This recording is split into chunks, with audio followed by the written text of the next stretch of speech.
Hyvää huomenta. On the outskirts of Helsinki, the Ranias are getting ready for school. Urmas and Tina have 4 children. 3 of this hungry bunch are all educated at their local state school. For the girls, it's a short walk away. Toporanimäki Comprehensive is a secondary and primary school rolled into one. The first lesson about school in Finland is relax. Take your shoes off when you arrive.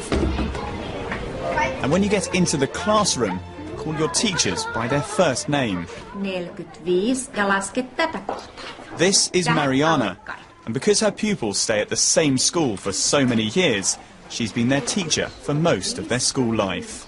I'm like growing up with my children, my students. And I see the problems, what they probably have when they are small, when they come to school. And now, after 5 years, I still know and I still see what has happened in their youth. What is the best things what they can do? I tell them that I'm their school mother. Le café, le salon de thé, le salon de thé. Learning foreign languages here is seen as key. For these 11-year-olds, French is not their second, but their third language. And when they're 13, some will speak a fourth.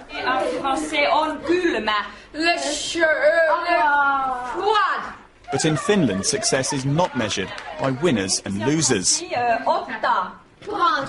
Learning is more like a team game. The best and worst pupils in any subject are taught together. Controversial maybe, but something they say works. It's very important to have everyone in the same class, but of course that creates a problem every now and then, because there are some that are really, for instance in English, they're fluent in English, they're very good, and then there are some that need special attention, but of course we try to give that to them. Giving pupils extra help is standard practice. In this class there are 3 teachers. Anna and Sunny teach a double lesson. Marvi just works with those who struggle.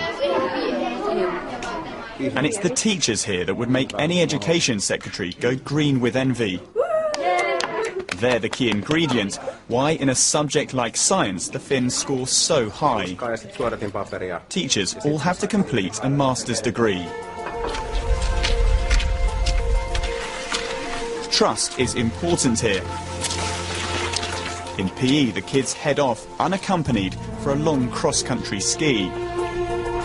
And their effortless ease in achieving quality education is shown off by one statistic. Children here do the least number of class hours per week in the developed world and get the best results. What is the secret of Finland's education success? The head teacher gives his teachers much of the credit, but another reason is the T word again, trust, this time in him. Nobody outside is saying that you have to do like this or like that. And the feeling is that they trust us. This is my school, it's not the politicians' schools.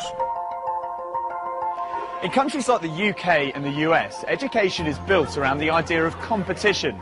Some schools will succeed and some won't. Incredibly though, the results at this school in Helsinki are virtually the same as any other school in Finland. And that means there's no such thing as a failing Finnish school. Finland's success has kick-started a kind of education tourism. More than 100 foreign delegations visited last year. But the woman in charge admits there's still room for improvement. The Finnish system, it supports very much those pupils who has learning difficulties, but we have to pay more attention also for those pupils who are very talented. And now we have started a pilot project about it also, that how to support those pupils who are very gifted in some areas. We called on one of the country's biggest success stories. What do Finnish businesses want for the future? For the Finnish mobile phone giant, it's about maintaining high standards in the core subjects and consistency across the workforce. What we want the education system in Finland to continue doing is to keep a very good level in mathematics, science and technology-related subjects. Being in a classroom with less talented people, it makes you, as a talented pupil, able to teach the other ones, to work in a group with different kind of people and to accept diversity. So back to the Ranias and the youngest in their family. Otto is 6, and like all children in Finland, he won't start at proper school until he's 7. The thinking that by then he'll be itching to start classes, but in the meantime, it's lessons with Mum at home. How was your day at school today then? I really like the textiles class. And like Tina's spaghetti bolognese, Finland's success is part homemade. It's very interesting to hear what they've done. They have a culture here of valuing education, and parents know they have a key role to play too.